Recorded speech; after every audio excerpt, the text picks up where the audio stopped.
خامند اور بیوی کے رشتے کو، بعض بیویاں ایسی نادان ہوتی ہیں کہ اولاد کی محبت میں خامند کو ڈیگریڈ کرتی ہیں، بعض خامد ایسے نادان ہوتے ہیں اپنے ماں باپ کے احترام میں بیوی کو ذلیل کرتے ہیں، اپنے بہن بھائیوں کی سن سن کر اپنی بیوی کو مارتے پیٹتے ذلیل کرتے ہیں۔ یہ ہر گھر کی کہانی ہے۔ ان دونوں سے میرے اللہ نے روکا ہے۔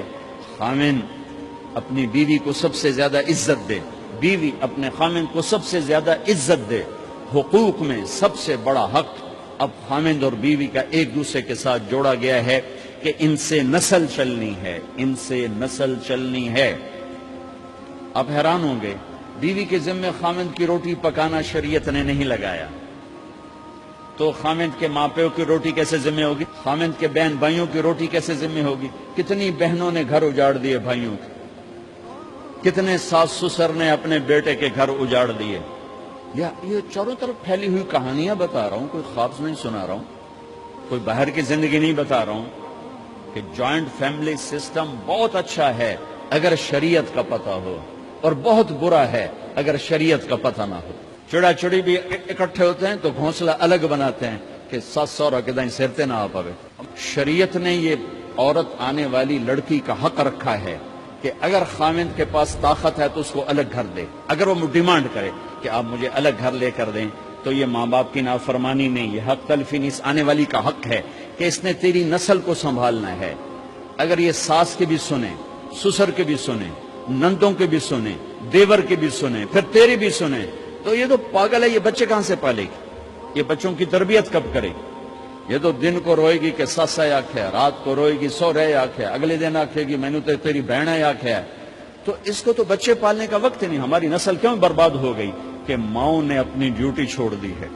3 سال کا بچہ سکول میں ڈالنے بھلا سکول والوں کیڑی فکر ہے، انہوں نے پیسے لے کے انہوں کھڈاونا۔ میرے نبی نے کہا 7 سال تک تو نماز بھی نہ کہو، گلے سے لگا کر رکھو۔ 7 سال تک نماز بھی نہ کہو، بس اس کو قریب کرو قریب کرو قریب کرو، 10 سال میں جا کے نماز کہو۔ 3 سال کے بچے کو ڈالتے ہیں اسکولوں میں، اس کے لاشعور میں ماں باپ سے نفرت پیدا ہو جاتی ہے۔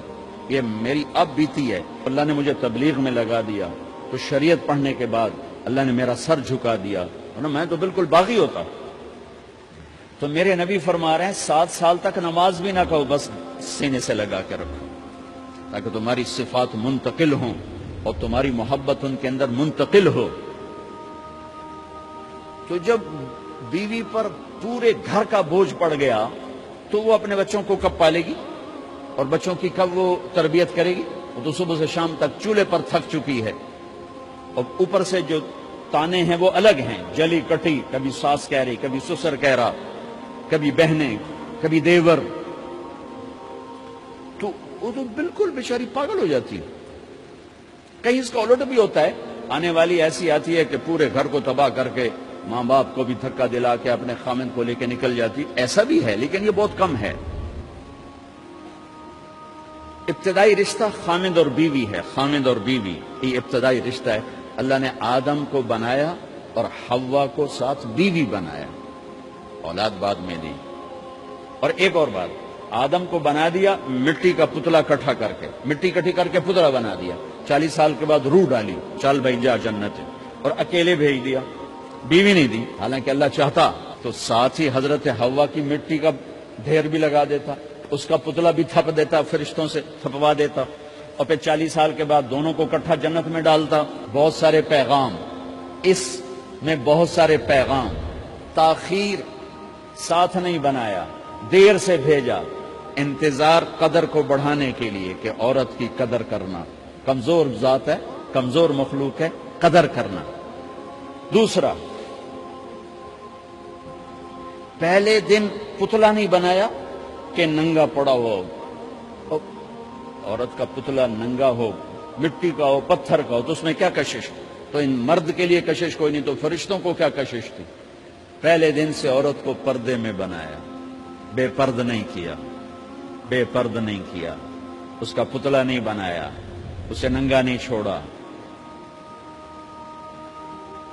اس کو پہلے دن سے کورڈ۔ اور کیسے بنایا؟ فرشتوں کو کی آنکھوں پہ پردہ اور آدم کو سلا دیا۔ آدم علیہ السلام سوئے ہوئے ہیں، فرشتوں کی آنکھوں کے سامنے پردہ ڈال دیا گیا. جب آدم اٹھے ہیں.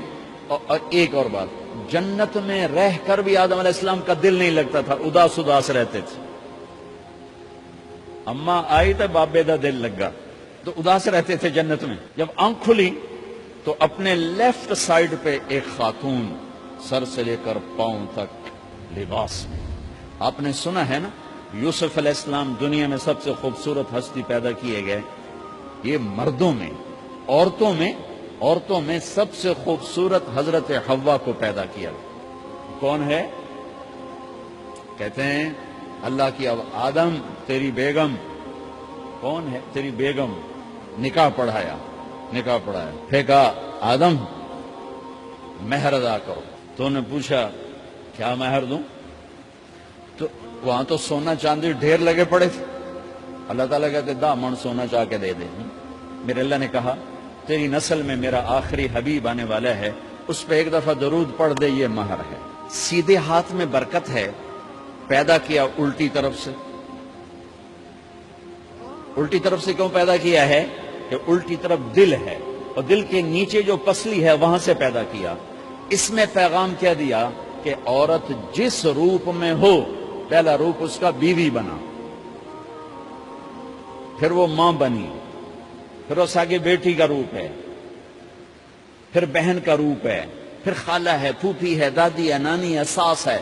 جس روپ میں بھی عورت ہے اس کو دل کے قریب جگہ دو. یہ دل کے نیچے سے پیدا کرنے میں یہ پیغام دیا گیا ہے. اسے ذلیل نہ کرو، اسے خوار نہ کرو، اسے بے عزت نہ کرو، اس پر شدت نہ کرو. تو پہلا بنیادی رشتہ خامند اور بیوی ہے، اور آخری رشتہ بھی خامند اور بیوی ہے. لیکن اس وقت ہمارے معاشرے میں خامند سے زیادہ اس کے ماں باپ حق جتلاتے ہیں، خامند سے زیادہ اس کی بہنیں حق جلاتی ہیں، خامند سے زیادہ اس کے رشتہ دار حق جتلاتے ہیں، اور جھوٹی سچی شکایتیں لگا کر بیوی سے متنفر کرتے ہیں، اور کہیں بیوی کو خامند سے متنفر کرتے ہیں.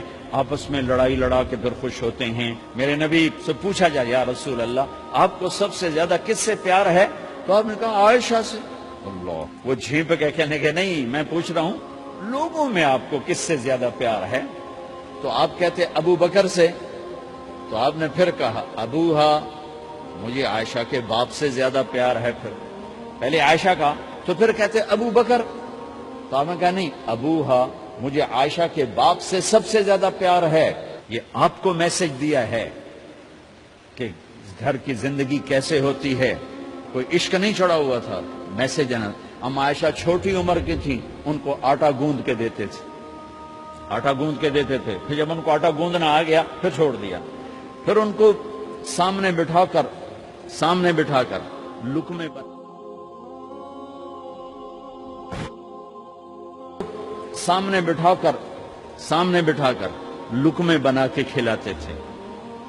پھر ہم عائشہ رضی اللہ تعالیٰ عنہ کوئی گوشت کا ٹکڑا، وہاں بڑے بڑے گوشت کے ٹکڑے پکائے جاتے تھے، تو کوئی گوشت کا ٹکڑا اٹھایا اور ایسے 2-4 جگہ سے نوچا اور پھر رکھ دیا. سارا کھایا نہیں جاتا تھا، تو اللہ کے نبی اسی کو اٹھاتے اور حضرت عائشہ کو دکھا کر، جہاں سے حضرت عائشہ نے نوچا ہوتا تھا وہاں سے یوں کاٹ کے دکھاتے تھے.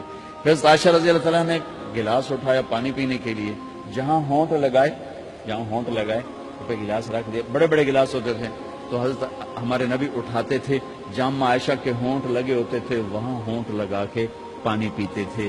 یہ آپ کو سکھانے کے لیے ہے. اپنے گھر والوں کے ساتھ بیٹھ کے کھانا کھاتے.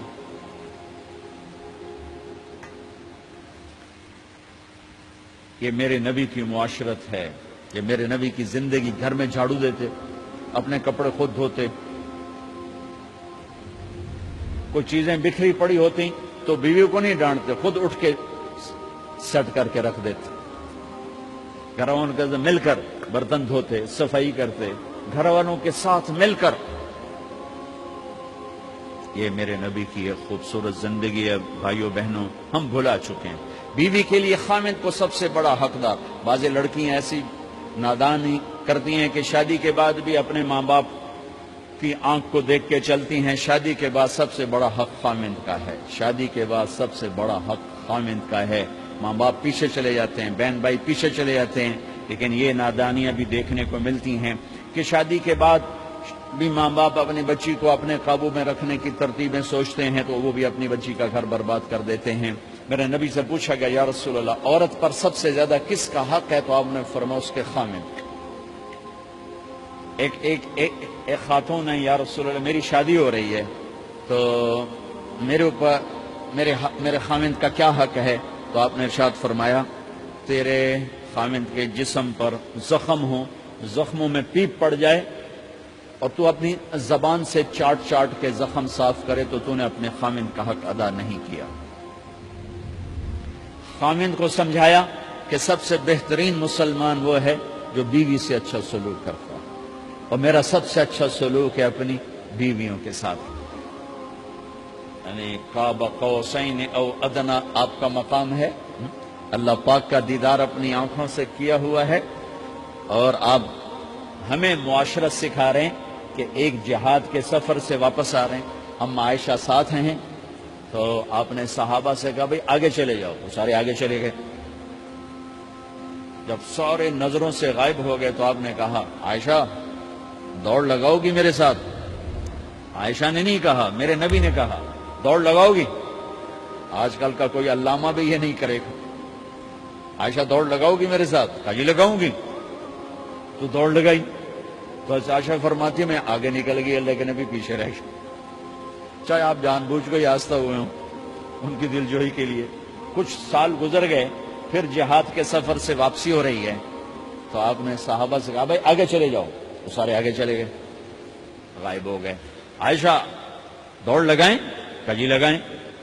تو فرمایا کہ ان دنوں میں ذرا موٹی ہو گئی تھی، جب دوڑ لگائی تو اللہ کے نبی آگے نکل گئے، تو پھر آپ نے کہا عائشہ ہذہ بتلک، عائشہ اب تیرا میرا حساب برابر ہو گیا، اس دفعہ تو آگے نکل گئی، آج میں آگے نکل گیا۔ یہ میرے نبی کی معاشرت ہے کہ بھری محفل میں کہہ رہے ہیں مجھے عائشہ سے سب سے زیادہ پیار ہے، اور عرب میں عیب تھا، جیسے ہمارے ہاں بھی عیب ہے کہ کوئی بھری محفل میں کہ مجھے بیوی سے سب سے زیادہ پیار، تو تیری ماں کتنے گئی؟